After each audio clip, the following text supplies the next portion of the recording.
El audio en español está disponible para este programa. Para usar esta función, vaya a joebiden.com/live.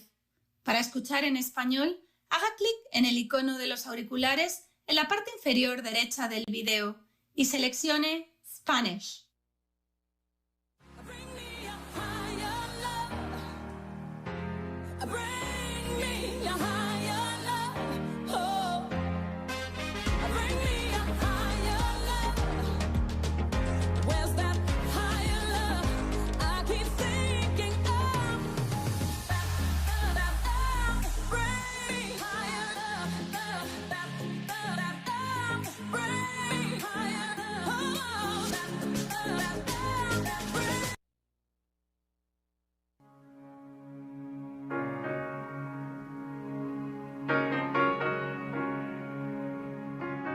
There's a new world coming, and it's just around the bend. It's time for America to get back up. There's a brand new morning. We can build a more perfect union. That belongs to you and me. The days of divisiveness Yes, a new world's will soon be over. that belongs to you and me. Let's get back up. Yes, a new world. We're decent, we're brave, we're resilient people. Coming in peace, We can't believe again. coming in love. I'm Joe Biden, and I approve this message. Welcome to this Biden-Harris campaign event. Women Mobilize for Biden rally with Senator Kamala Harris. Please welcome Simone Sanders. Well, hello, everybody, and welcome to our Women Mobilize for Biden rally. I'm coming to you live from the last presidential debate site. You can see we're in a classroom. Don't worry, ladies, I've got my mask, but I'm in here alone, and I am so excited that today we are bringing together an amazing group of women leaders to rally for these final 12 days. And if it wasn't already clear today, y'all, we are going to dive into what exactly is at stake for so many of us across the country this November. And, because I know you're like, what else is happening? We're going to get the inspiration. We are going to get the marching orders, and we are going to get the tools we need to mobilize and get the vote out for Joe Biden and Kamala Harris. Ladies, this election is going to come down to women. It is coming down to us, which is why women are showing up to vote early. We're sending in our mail-in ballots, and come election day, we will be standing in line ready to make our voices heard. Because we can be the margin of victory in this election. Not a joke, as my boss, Joe Biden, would say. But we are asking each of you to do more than just vote. We cannot stop there. We need you to mobilize. We need you to activate your communities, your friends, your families. We need folks signing up for phone banking shifts. And we need to make sure that we are laying it all on the line these last 12 days. Everything. Nothing left on the field, y'all. We need you to show up and show out. We need you to, as we have been saying, pull up and vote, okay? And we will be talking about how we can do that together today. Just so folks know, we also have a Spanish translation for this event, as well as closed captioning. A portion of this event will, in fact, be in Spanish, so feel free to turn on the closed captioning if you would like translation from Spanish to English for that portion. Now, I would like to take a moment and recognize how challenging the last several months have been for women across the country. For the women who are moms, for the women who are essential workers, for the women who are students, who are leaders of their families and their communities. The stakes are very high for women everywhere. Absolutely everywhere. And that's why we are all here today. So let's go ahead and start. Let's bring in our first panel, you all, to talk more about this. Right now, I'm joined by a power-packed panel. We got two power-packed panels today. I'm very excited. If y'all can't see I'm fired up and ready to go. And we are joined by Cecile Richards, who is the co-founder of the Supermajority, Elise Hogue, who is the president of NARAL Pro-Choice America, and advocate Amy Allison. Ladies, greetings, welcome. Hello, hello, hello. How y'all doing? Excellent. Good. Okay. Give the people the energy. Thank you all. Thank you for being here. Okay, so, the folks out there know who you are. Y'all are no strangers to the role of women in politics and the power of women organizing and mobilizing before an election. So I really would like to focus on, frankly, what we're seeing and hearing on the ground, why women are mobilizing and activating in historic numbers. And one of these reasons is reproductive rights. So I'm going to start with my friend Elise Hogue. Okay, Elise, this election, we have seen, we could do just a whole 2 hours on this, okay?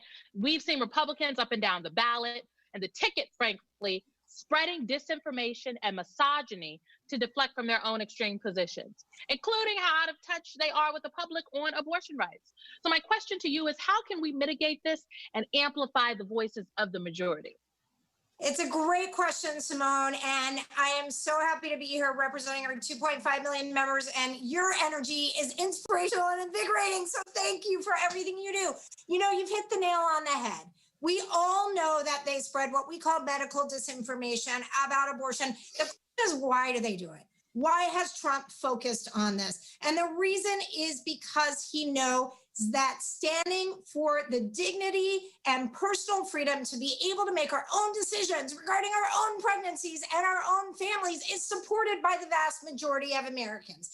He knows how out of touch that they are, and he wants us to withdraw from the conversation. So what does he do? He says terrible lies that vilify doctors, that vilify women and pregnant people, and that actually are quite dangerous from a public health perspective when it comes to desperately necessary reproductive healthcare procedures. So what do we do about it, right? The first thing is we call his bluff. He tells the lies because he thinks that it will keep us silent. Silence is the tool in their toolbox on this issue. So we don't stay silent. NARAL has been training our members, working with allies in spotting and combating disinformation in our own social media networks, because we have got to call out the lies, get the truth out there about why abortion is central to freedom, to justice, and to our ability to have dignity in this society. And then we have to remind people, as you said, what's at stake. So let's interrogate them, because what I say is, when it comes to Donald Trump and Mike Pence versus Joe Biden and Kamala Harris, absolutely abortion is on the ballot. Absolutely reproductive freedom is on the ballot versus their control. But it's really a question of cruelty versus compassion. Joe Biden and Kamala Harris have compassion. Let's have those conversations. Let's tell the truth. Let's take this over the finish line, and we're in it to win it. Thank you. Yes, Elise. Right. Okay, I am with you. So look, Cecile, we know reproductive rights are at stake for women in this election, but tell us what else is on the line, okay? There's some other things on the line. Reproductive rights are on the line. What else do you have? No, you're right, Simone. And thank you, Simone, because you have been on this journey for a long, long time. And so it's great to be here with you and Elise and Amy and all the folks that have been fighting.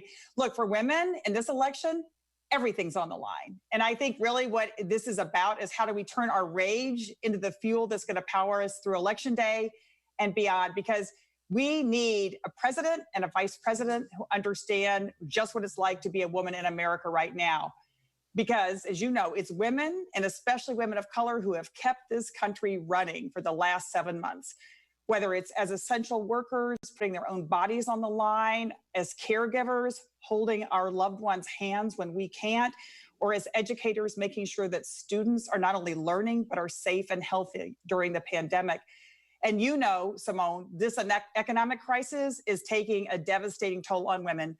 865,000 women left the workforce just last month. And of course, they're disproportionately Black and Latina.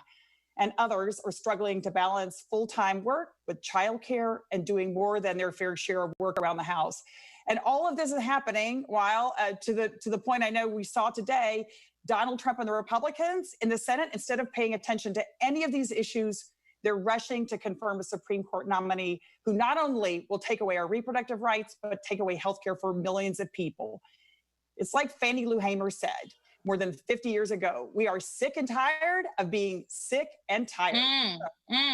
You know, this is time. It's our chance. We need a Women's Recovery Act. It's time to fix the problems that women face in this country.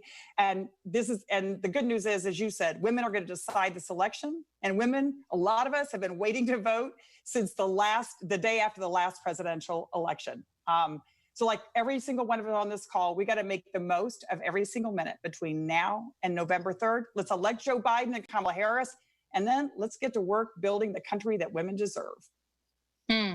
Preach, Cecile. I mean, you talk about Fannie Lou Hamer. I'm sick and tired of being sick and tired. Fannie Lou Hamer, who not only fought for voting rights, but reproductive rights. She was intersectional and was all about intersectionality before the people even knew the word.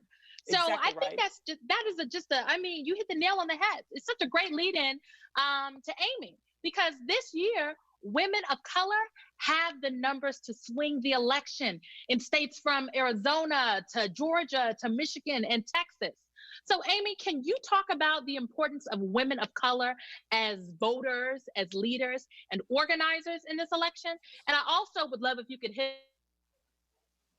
what it's going to take to continue our fight for racial and gender justice for the years to come, and the legacy of folks like Fannie Lou Hamer. Listen, I'm so glad to be here in the last week and a half to share this message. Women of color are solidly behind Joe Biden and Kamala Harris, and we are 1 out of every 4 voters in the handful of states that will deliver victory in the Electoral College. So this is the moment that every woman needs to activate, particularly women of color voters in these key states, in order to push us over the top. If we look at the turnout from 2016 till now, we see the number of women of color who are eligible to vote, that we need to turn out, show out, vote, and bring their friends and family, dwarfs the margin that Trump won those states last time. And that is what we need to focus on. It's turnout for the most loyal Democrats of the party, for the center of the multiracial coalition that needs to be activated. And when I say women of color are the margin of victory, it means this. It means we've got the numbers, we got the heart, and we believe in gender and racial justice. So, you know, I'm so happy to be here with the senator. I'm so happy to say we have a path to victory. And I'm so happy to report, when we pulled the numbers of early voting, that women of color are voting at rates higher than our percentage of the electorate in places like Pennsylvania and places like Texas. 650,000 women of color have already cast their early vote. This means this: when women of color vote at higher percentages, you know, than the rest of the electorate, Democrats tend to win, and that is good news. But we cannot stop here. What we need to do is have an overwhelming, decisive victory, and then set up an agenda that focuses on our rights, gender justice rights, our rights, racial justice rights, and have a whole plan to not only heal the wounds of the last 4 years, but to reimagine what our role in society are as women of color. So I'm very excited to be here. I am fired up and ready to go. And I see a path, but we all have to, as you said, we can't leave anything on the field. We know that what we have to do for the next week and a half is turn out every single woman, particularly women of color in these battleground states. Thank you, Amy. Women are getting it done this cycle. Oh, I'm just so fired up, y'all. This is amazing. Yes. Let's give a round of applause. Okay, snaps is my students. When I used to teach, they used to tell me that the snaps, this is a polite way of giving accolades, okay? So snaps, thank you so much, Cecile, Elise, and Amy, for that conversation. Y'all dropped some gems on me. I was over here taking a couple notes. So now we're going to turn to our second panel, folks. And we have another group of trailblazing advocates for women's rights. So let's welcome some of my friends, okay, more friends. I've got all the good girlfriends on this Zoom today. Alexis McGill-Johnson, who is the president and CEO of Planned Parenthood Federation of America and the Planned Parenthood Action Fund. Hey, Alexis. We've also got Stephanie. Hey, greetings. We've got Stephanie Shriock, the president of Emily's List. Greetings, Stephanie. Hello, And Simone. greetings, we love to see you. And last but certainly not least, Destiny Lopez, who is a reproductive justice leader. Okay, panel. All right. So we are now going to take this opportunity to look forward to the future with all of you. You know, I just feel very fortunate to work for a ticket that is the Biden-Harris ticket, because a Biden-Harris administration would transform the future of and the opportunities available to women in this country. So let's take a moment to really reflect on what we're fighting for. And Alexis, we're going to start with you, okay?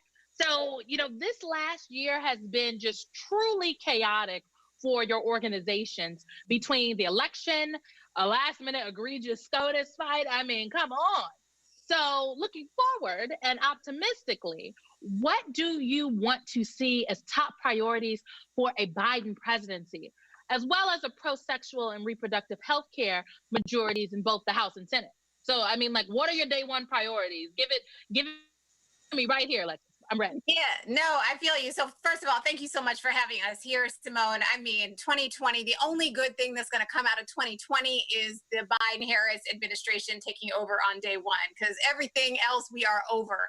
And it is not enough to restore the status quo, right? With Joe Biden and Kamala Harris in office, there's so much potential for real growth, for real progress, and really to reimagine sexual and reproductive health as a core part of our personal freedom, not just as a siloed issue, not just as a woman's issue, but as an opportunity to really build back better. So how are we going to do that? Look, first on day one, we need those executive orders, right? We need that day one executive order that Planned Parenthood and 90 organizations got together around building a blueprint that would help us, you know, think about, you know, how do we focus on unequivocally stating that commitment to protect sexual and reproductive health care and expanding it, to stopping all of these regulations that are limiting access to reproductive health care and re-engaging on a global scale. That's like day one. We also need to see during the transition, this administration appoint champions for sexual and reproductive health care to the cabinet, especially at HHS, where we know, you know, so many of these major decisions around our bodies are taking place. And ultimately, we need to see the Hyde Amendment repealed. My sister Destiny has been leading this fight at All Above All for so long and pushing to repeal Hyde because it is racist, because it is discriminatory against people of color and people who don't have access to federal funds. I mean, it's just like completely insane. So, you know, we are putting our 60 million supporters behind the work that has been led by our RJ partners all day, every day, because repealing Hyde is going to be so important. We want to see Title 10, you know, expanded, our nation's largest family planning program, you know, and not just expanded, right, and restored, but modernized, right? When I hear Biden and Harris talk about building back better, it's just the opportunity to really transform the way in which our nation delivers healthcare. So those are the things that I'm excited about, and I know that the folks who are driving this movement right now, we've got women, young people, queer people, non-binary folks, people of color who are coming together and building an infrastructure at the intersection. They are the reason why this election is going to happen in the way it is, and they will be demanding all of this intersectional policy on the other side, and that's what we're here for. So let me adjust my chair, okay? All this progress you're talking about got me looking excited for this forward-looking Biden-Harris agenda. Okay, yes. So I'm going to turn to Stephanie now, because, Stephanie, representation matters. It matters so much. It's so important. And electing Senator Kamala Harris to the vice presidency will be historic. So tell us, why does electing more pro-choice Democratic women to office at all levels make a difference, especially for some of the things that Alexis was just talking about? Honestly, Simone, as you just said that about Senator Harris, I got chills. The history-making moment of electing Kamala Harris as our first. I even have my Madam VP shirt on today. I'm so dang excited about what's going to happen. What this is going to mean for little girls and little boys across this country to see a woman a woman of color like Kamala Harris in the White House. I am so grateful for Joe Biden's wisdom in this choice. I just am beyond excited to be supporting this ticket. It's so awesome. And as you know, Simone, Emily's List supports pro-choice Democratic women running for office at every level, because we know that when we recruit these women and help them run strong campaigns, we then help them grow their careers over time, and they rise up. They rise up to be folks like Kamala Harris, who we are proudly supported in her local races, her state races, her federal races. And the reason, Simone, we do this work is because it is critical to protecting our democracy and our rights, especially when it comes to choice. And the reality is that for far too long in this country, we've had a government that hasn't truly been by and of and for the people. We all know that. It's really been mostly by and for and of a very small group of people who've held most of the power for most of our history. So if we want a government that makes better laws and better policies, and that's truly representative of the people it serves, we get there by electing more women to office across this nation, especially women who know from personal experience what it's like to have the government make decisions for them that should be between them, their families, and their doctors, their own choices. With so many of our rights, including reproductive freedom, on the ballot in this election, it is more critical than ever that we elect smart, strong, pro-choice Democratic women to join our next president, Joe Biden. And we've got to elect them at every single level of office, to our state legislatures and as our state attorneys general, to serve in Congress, and of course, as the Vice President of the United States. So as the president of Emily's List, I have a pretty good bird's eye view of the women who are running for and serving in office at all levels across this country. And I'm so dang emotional about Kamala Harris. I can barely even talk about it. I'm so proud of her. She is opening up doors for all of us, and what that's going to mean to transform the face of power in this country for generations to come, and for women across this nation, women who are going to decide this election. So you've said it, we're all going to say it. We need to vote as early as possible. We got to make sure everybody else votes. We got to bring everybody out. We got to do phone banks. You got to give it everything you got. You got to bring everybody in, because we have to make sure that Joe Biden and Kamala Harris win, because our rights and our democracy depend on it. Where is my, I'm going to use my mask. Where I'm from, Stephanie, I grew up Baptist, and we used to pass the plate. I just feel like I need to pass the plate on these remarks. Yes, absolutely. Now, you talked about a lot in their representation matters. We have to elect pro-choice Democratic women. I'm excited that our vice presidential nominee is a pro-choice Democratic woman. You talked about the branches of government. There are 3 branches of government. Sometimes some of our friends forget. Okay, there is the executive, there's the legislative, and there's the judiciary. And Destiny, you have just been doing this work, and I want to talk about this with you, and help. Hopefully you can help me, okay? Because with the death of Justice Ginsburg, there is a lot of concern over the future of Roe v. Wade.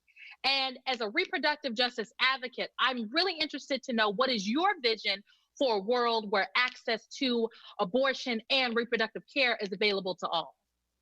Thank you, Simone. I feel like we are going to women's church with this panel and these panels and your leadership, so I thank you for having me. As a leader in the Women of Color-led movement to lift bans on abortion coverage, I know what is at stake for our communities in this election. We face a pandemic that's claimed over 220,000 lives. We had to add 5,000 lives to that number just in this last week. We are in the midst of an uprising for Black life, and we face an existential battle, as you said, at the Supreme Court for our most basic human rights, which include healthcare, it includes voting rights, and it includes the right to abortion. Reproductive justice advocates know that the promise of Roe has never been a reality for many communities. We should dream bigger so that abortion is legal and accessible. During nearly 50 years of legal abortion, bans like the Hyde Amendment have pushed abortion out of reach for those who struggle financially, and that is more and more of us today. And as we all know, that is most likely to be women of color and young people. The urgency of this moment demands a reimagining of our future, as Alexis said, not only to undo the damage inflicted by the Trump-Pence administration, but to pave a new, bolder path forward. We need leaders who understand the toll of restriction after restriction that puts abortion further and further out of reach. We need leaders who understand the burden falls most heavily on Black and brown women. Senator Harris is that leader. She is a bold leader in Congress and an original co-sponsor of the Each Woman Act, which is a landmark bill to end the Hyde Amendment and ensure that everyone can get the abortion care they need, however they're insured, wherever they live, and whoever they are.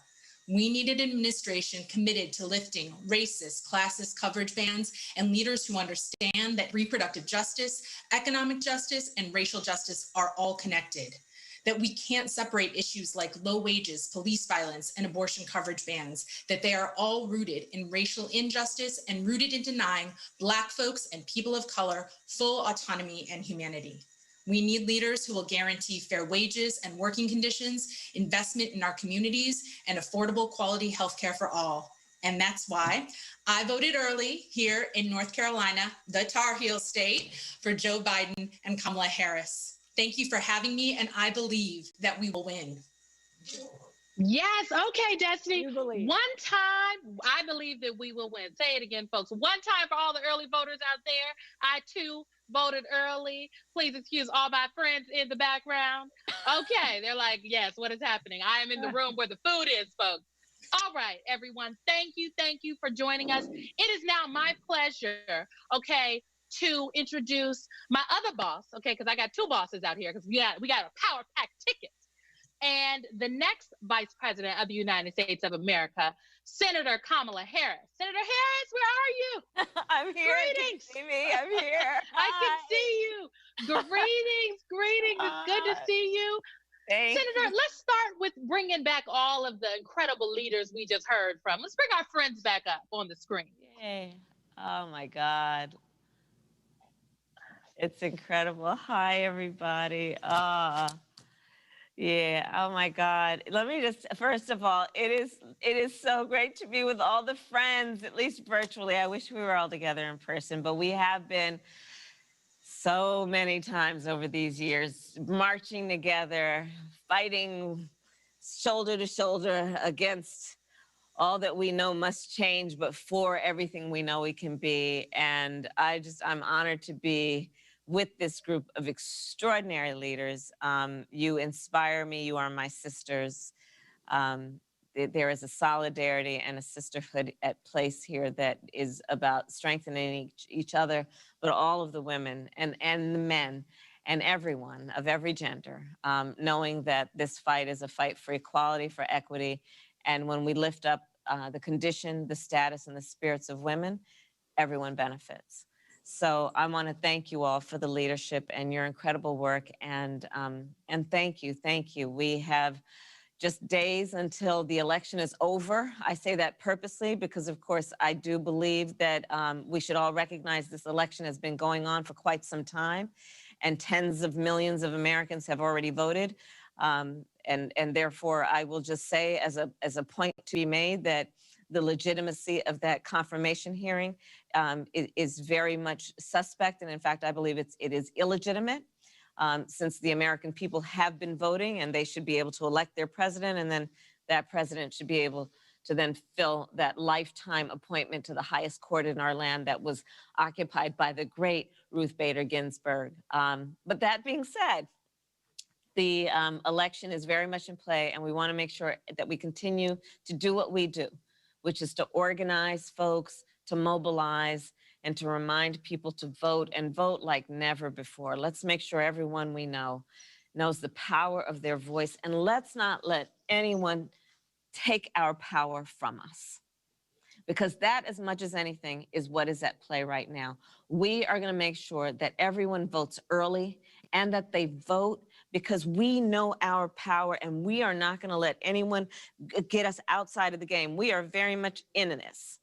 And that means during election time, exercising our power through the voice of our vote. So with that, I'll take some questions. But again, thank you to all the sisters. Thank you. Oh, thank you so much. Thank you, everyone, for being with us today. Okay, Senator, I want to bring in a very special guest who has a question for you. Okay. And let's see. Here we go. Okay. Elsa Osorio Carmona is a reproductive freedom activist, and we are so thrilled that she can be here. Elsa, where are you? Go right ahead. Senadora Harris, muchas gracias por estar con nosotros hoy. Todos sabemos cuánto está en juego en estas elecciones. Mi nombre es Elsa Osorio Carmona, soy una madre con 3 hijos en Arizona, una inmigrante indocumentada y una líder de Naral Pro-Choice América. Cuando mujeres como nosotras, o sea, como yo, necesitamos de un aborto, nos enfrentamos con barreras tras barreras debido a nuestro estatus migratorio. Sé lo difícil que es vivir con miedo y ver a mi comunidad criminalizada. Si Roe v. Wade es anulada, el aborto se convertirá de la noche a la mañana. Sorry. Se convertirá en ilegal y en muchos estados de la nación americana. Las leyes prohíben el aborto, afectarán más a las personas latinas, a las personas de color y a las indígenas. Gente como yo podría enfrentar no solo barreras, sino también enfrentaríamos sanciones penales, tiempo en la cárcel e incluso la deportación. Sabiendo lo que podría deparar el futuro, especialmente con Amy Coney Barrett en la Corte Suprema, ¿qué tan importante es esta elección? ¿Qué debería saber todos sobre ustedes y el vicepresidente que lucharán por las mujeres y las familias? Oh my goodness. Elsa, thank you so much for your work and your words. I know how much this means to you. And Senator, before you respond, for folks who don't speak Spanish, like myself, even though I can catch a couple words, okay? I am going to share a rough translation of Elsa's question. Her question is, knowing what the future could hold, especially with Amy Coney Barrett on the Supreme Court, how important is this election and what should everyone know about how you and Vice President Biden will fight for women and families? Gracias, Elsa, y mucho gusto. There is so much at stake, as you have rightly mentioned. You look at this nomination to the court. So it is at the United States Supreme Court that we interpret the Constitution of the United States and make decisions and statements about the rights of the people. The rights of the people, la gente, right? And so when we look at who is in the position to make the decision, it matters. And it is important to us and to Joe Biden and to me that the people who are making decisions about the rights of women to control their own bodies, that those people respect the agency and the power and the authority of women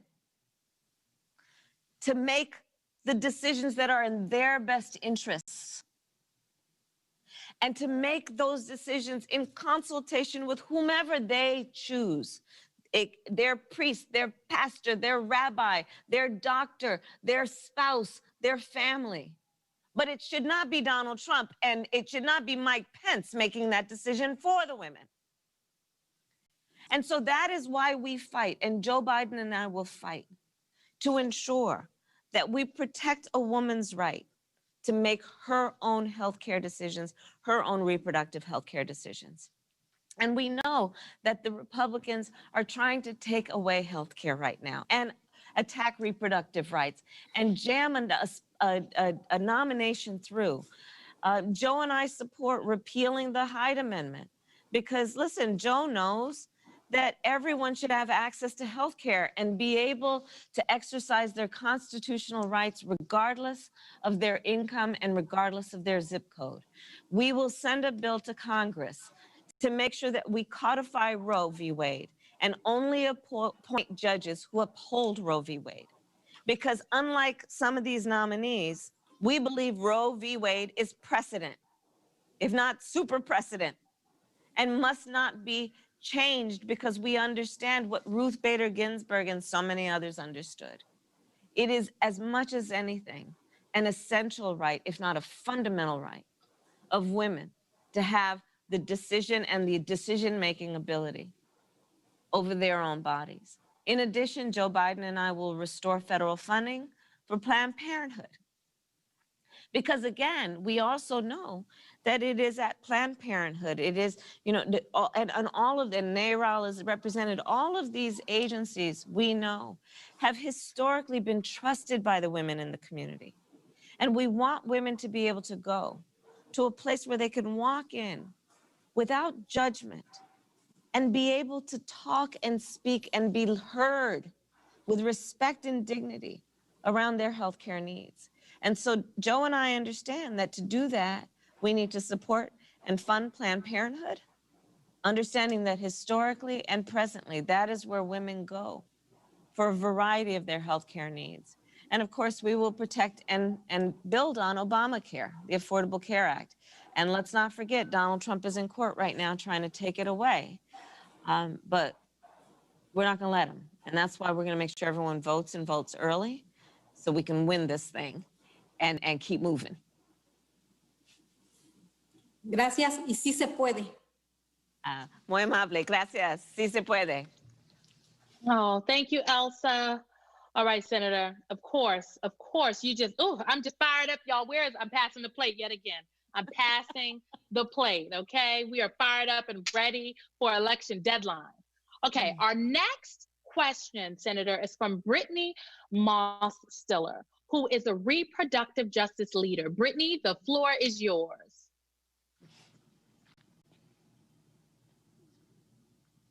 Oh, Brittany, you're on mute.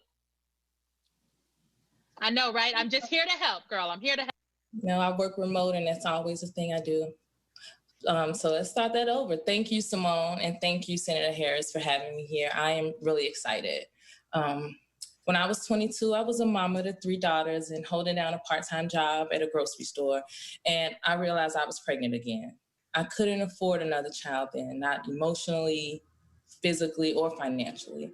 And the decision to have an abortion was easy for me. That was the easy part, but I simply couldn't afford it. When I gave birth to my 3 daughters, Medicaid was my insurance, and it covered every aspect of my pregnancy and the delivery of my daughters. So I assumed it would cover my abortion, but because of the Hyde Amendment, it didn't. So I had to figure out how to pay the $900 for the abortion out of pocket. Like, that was more money than I made in a month. It took me several weeks to save up, which meant that while I tried to get the abortion during the first trimester, I was pushed to later in my pregnancy before I could finally afford the procedure. And this was really challenging for me and my children, and it was a very disheartening experience. Yeah. As Destiny said earlier, Roe isn't a reality for any of us. It certainly wasn't for me. We need to end the Hyde Amendment and undo burdensome abortion restrictions. Thankfully, the law has changed in Illinois, and people enrolled in Medicaid now have abortion coverage. Unfortunately, that's not the case for more than half of the states, and it is doubly difficult when combined with the thousands of abortion restrictions. Millions of people live in states that are very hostile to abortion. If we want to protect and expand abortion access, we need to elect reproductive justice and rights champions at every level of government, from the White House to City Council. It's going to take all of us to ensure that we get to the polls and that every vote is counted. What can everyone listening to do in their own communities to make sure that the most of their time between now and Election Day gets the right people in office? Thank you, Brittany, and thank you for having the courage to share your story. Thank you for that. Listen, you hit it on the head. Elections matter. Elections matter. And they matter up and down the ballot, right? So the race for president and who's in the White House, without any question, matters. And back to the last conversation, it matters in terms of who holds a seat on the United States Supreme Court and who gets to make decisions about what the federal government will fund and not fund. But state elections matter, right? Who is in the state house matters. Local elections matter in terms of all of those positions of authority and the bully pulpit that comes with it, and whether they are going to be there to fight for women's rights and to fight for equity and equality and fight for the self-determination of all women. So I would say that, look, this election is coming up in 12 days. But again, it's going on right now. I was in Florida for the first day of early voting. And then I was in North Carolina for the first day of early voting there. Folks are voting around the country. So let's remind everyone to vote early. And again, to my earlier comments, let's remind everyone of their power. We are so powerful as women. We are so powerful. And we have to remember that no one gets to give us our power. We are born with it. It's ours. The thing is to never let anybody take your power, right? The thing is to know that power that you were born with. And that includes around election time, using your voice, that powerful voice you have, by voting. So vote early. We're asking folks to text. I'm going to give you a place to text and a number to find out where you can vote, and also to find out where you can return a vote by mail ballot. So text POLLS, POLLS, to 30330. And that way you can find out, because look, the reality is also that powerful people right now are trying to make it difficult for us to vote. There are powerful people right now that are trying to make it confusing. And you know why?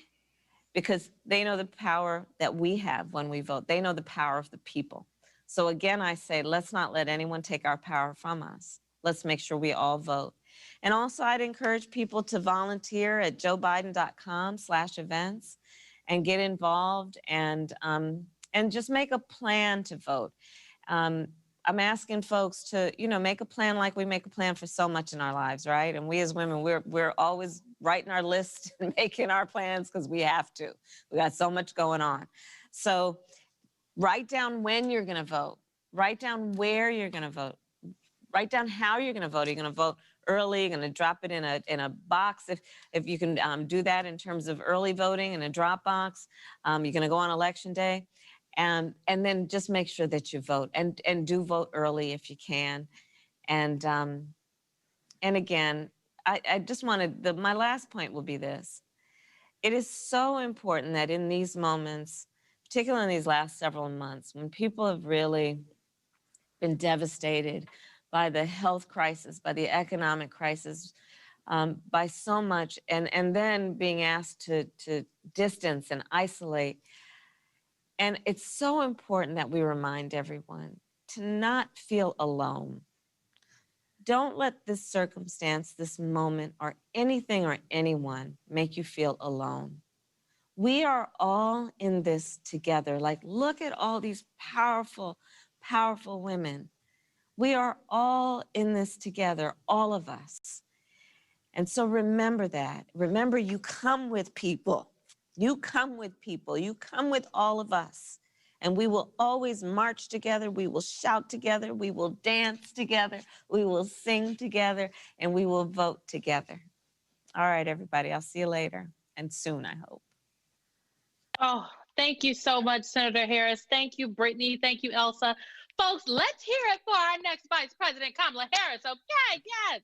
You just, I'm out of place to pass because this was just excellent. Thank you so much, Senator. Thank you, Simone. Everyone, thank you. We'll see you soon. Well, folks, we have just heard how much is at stake and how important it is for us to bring it home. So now let's talk about how we get this done in these final 12 days. First, if you haven't already, as Senator Harris said, make a plan to vote. And then you have to help others make a plan to vote. Go to iwillvote.com to get the info you need to cast your ballot. Secondly, sign up for a virtual phone bank with Women for Biden. Every weekend, we have phone banks you can join. We've got one this weekend. So go to joe.link/womenweekend to find one that works for you. We need you, ladies. And third, you can sign up to join Women for Biden during our final 4-day GOTV marathon, because it's not over, ladies. We have to fight all the way to the finish and then some. Starting next Saturday, October 31st, all the way through Tuesday, November 3rd, Women for Biden will host a virtual GOTV marathon, and we need you to be there. So go to joe.link/women-GOTV and sign up for a shift or 2 or 3 or 4 or 5. Heck, sign up for the whole day so we can reach voters in the final 4 days of this election.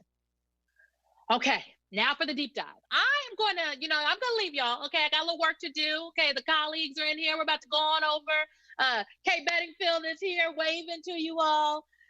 So I have to leave you, but I'm going to leave you in very capable hands. I'm going to turn you over to Biden for President Expansion States Director Caroline Gray to talk us through how we win this thing, how we win this fight. So Caroline, welcome. The folks are in your capable hands now. Let me tell you, I'm just fired up and ready to go. So I hope you can bring it home. Amazing. Thank you so much, Simone. And I am so excited to bring it home with this team of powerful women. I wish you guys could see my notebook because it is scribbled with quotes from all the inspiring speakers who have shared with us today. The one that really struck me was Senator Harris talking about the agency and authority of women. And that's what I am here to empower you guys to wrangle. I'm here to give you your marching orders and to give you something that you can do right as this call ends and through Election Day to empower the people that you know to return their ballots, to vote in person, to vote early, and to elect this amazing ticket. So let's take it away. I have a bit of a slideshow to share. Fantastic. So by way of background, I am a longtime organizer. I'm an Obama child. I started out during the Iowa caucus, had the honor of working for Senator Warren earlier during this cycle, and I'm so happy to be back with Vice President Biden. He's truly family, and I can't wait to take this home. As you guys are doing this, if you have questions or want to find me afterwards, feel free to slide into my DMs. I am there to make sure that you guys know how to organize. So let's take it to the next slide. One thing that is going to be super useful is downloading the Vote Joe app. If you guys are screenshotters, if you have your iPhones out and want to take a picture, this is the slide to take a picture of. To download the app, you text Vote Joe to 30330. A link will appear in your inbox and you will be able to follow along. A couple more options there for you, but it's certainly the tool that we're going to be talking about today and using forever. Next, please. Okay, so distributed organizing. You will find that in this industry, like many others, jargon is the way of it. One more slide, please. Distributed organizing is something that we've actually been doing for a really long time. If you guys saw me in my earlier cameo, you saw that I was wearing a beret. Distributed organizing has a beret. It is just the organizing we've been doing since forever. One way to think about it is out-of-state organizing. And the map that you see before you is our gold battleground states lit up, but aided by our gray states, our non-battlegrounds that are knit together by the powerful tools that we've been using here on the Biden campaign to expand the map and do work in states like Texas and Georgia that aren't necessarily considered battlegrounds during presidential cycles. Next, please. One way to think about this is a just basic definition. Back in my day when I first started out as an organizer, I was the organizer for Barack Obama in West Des Moines, Iowa. I had a grand total of 11 precincts that I talked to over and over and over again through caucus day. And distributed organizing treats it differently. We organize people not by where they live, but by impact. We talk to the person who most needs to hear from this campaign, whether it's by phone or by text, and make sure that they have what they need to do to support this incredible ticket. One more. And the scale of this program is exponential. We can slide through these things, but This next slide, I think it really reminds me of the old maps that we used to see of where offices were. I think that you used to volunteer if an office was within driving distance, had good parking, was maybe near a coffee shop that you didn't mind sitting in. The thing that distributed organizing does is it empowers every single volunteer in this country to be a force for this campaign. We've committed to doing millions of calls, sending millions of texts, and that is because we've knit together all of our supporters in non-battlegrounds to have this incredible impact. My mom is one of our volunteers, and I hope she's actually on today because I think that one thing that gives her pause before she volunteers is what we're actually doing when we make these calls or when we send these text messages. And the answer is on the next. We do 4 things. Consistently, you will do them this weekend. You will do them through Election Day, which is, of course, turn out supporters for the Vice President and Senator Harris, recruit volunteers. These top 2 buttons, these top 2 boxes, I'm happy to tell you about because I think they're genuinely innovative. Voter registration is something that typically we've done in person at fold-out tables and farmers markets, in parking lots of Walmarts. And it is something that was very much interrupted by the pandemic. We've had to scale back our in-person work. And voter registration is something that our texting teams took on because we would not be living up to who Vice President Biden is, who Senator Harris is, unless we were doing the work of expanding the electorate, inviting everyone who could be part of this campaign in by helping them to register to vote and then vote early. Vote by mail expansion, more jargon, just means letting folks know the ways that they can vote, sending that information to them via text or by phone. But that's it. That's what we'll be asking you to do. These are really familiar activities for campaigners, and I'm going to tell you a little bit more about how to actually get it done. So onwards to taking action. One more slide, please. So many of you guys have been volunteering with us for a while, and you know we make phone calls, we send text messages, we meet in Zoom spaces that look a lot like this. But I am here to talk to you guys today about the closing argument for our voter contact program, which is relational organizing. Next, please. You'll see on this picture that it helps if you have a pen and paper. So I really encourage you guys to grab a Post-it or whatever is handy because we're going to do this exercise together. But first, it'll be helpful if I actually tell you what relational organizing is. Onward. You might recognize these slides because there's a lot of noise here at the end of the election. We are getting text messages from us, you're getting text messages from partner organizations, and maybe you read the ones from us, but maybe you don't. We know that there's a lot of noise. Next, please. We also know that we can break through, and the person that can reliably break through are people that you cannot unsubscribe from. They're your mom, they're your former roommates, they're your best friends whose text you will read at a moment's notice. And our theory of the case in the next slide is that we will combine direct voter contact and relational voter contact with the organizing that is happening in our states. Oh, sorry, I skipped one more. Our Vote Your app is going to help you organize the people that you know. There we go, theory of the case. And our theory is that we will combine organizing the people that you know with the direct voter contact that is happening in our battlegrounds. They'll hear from their friends, they'll hear from our organizers and volunteers, and it will push them to actually take action. That's it. And that's what we're going to thread the needle on today. So hopefully you have your pen and paper handy. And on to the next. And we're actually going to make a list. I swear, bear with me. You can make a list of friends. You can make a list of family members. But I think the 2 examples are pretty helpful. For me, these are the girls whose weddings I missed this summer, the people that I sent holiday cards to. Just jot those down. 5 names, that's all it takes. I'll give you a second. Okay, and onwards to the next. In order to relation organize, the next thing that you're going to do is you are going to write down how you are actually going to communicate with those people. Do you text them? Do you FaceTime them? Do you phone them? For me, I am a universal texter. I have one book club group that exists in WhatsApp, but every single name that I've written down, I'm going to put text next to them. This is the nuts and bolts of relational organizing. And there's one last part, which is reporting your conversations. And that takes place through the app. Couldn't be simpler. Reporting is incredibly easy. You hit that take action button and then you look up who you spoke to. You can either sync your phone contacts or you can type in their name. Remember, use their real name. So if your mom is in your phone as mommy, you've got to type out her full name. You'll search the voter file, they'll pop up, and you will data enter the conversation that you actually had. So the conversations that you're going to have are really familiar. You're going to want to make sure that you ask them if they're supporting Vice President Biden and Senator Harris. You're going to want to ask them if they've made a plan to vote, and you're going to want to ask them to volunteer, and then you'll hit that big blue button, send to the campaign. That's it. For you guys who are former organizers, you know that your data does not exist if it's not in van. So as you write out your list of names, as you figure out how you're going to contact them, make sure that once you've done that and you've sent your messages, you come back to the app and report your conversations. One last note on this.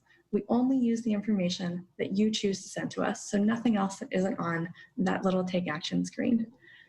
All right, I'm going to show you the script. So we won't stay on the phone for this together, but you can take a screenshot of this in case it's helpful. All you're going to do is you're going to text the 5 people that you've written down on that piece of paper. My suggested script is up there, but you can text organically. I think it's pretty profound to say to people, there are only 12 days left. 2020victory.io/GOTV is our link to volunteer, and we need them in the action. You should ask them if they're supporting Vice President Biden and Senator Harris, and you should ask them if they've made a plan to vote. And that's it. Use any words that speak to you, speak from the heart, do it in your language. That is friend making. That is how you organize the people that you know. One more on this. Our takeaways is that friend making is easy. It's the most old school form of organizing. It happens practically off book. You make a list, you come up with what you're going to say to those people, you contact them, whether by text, by phone, by WhatsApp, and then you report your data in Vote Joe. On to the next. You might have seen this speech already, but our forever First Lady, Michelle Obama, made her closing argument for the campaign about a week ago. And relational organizing is the closing argument that I am asking you to make. You can organize the people that you know, on to the next slide, by using the Vote Joe app to confirm that they have taken action for this incredible ticket. We've talked so much about agency and authority that we have in our lives, and I hope that you guys feel empowered to do this. If I could leave you with one message, it's that I believe that you can do this work. If you need help, find me on Twitter, but I really hope you're able to ask these folks that are in your networks to turn out and vote early for Vice President Biden and Senator Harris. Can't say thank you enough. Really appreciate everything you've done to get us here, and have a great day.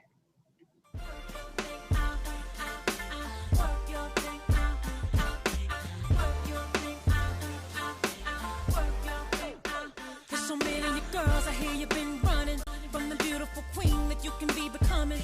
You can look in my palm and see the storm coming.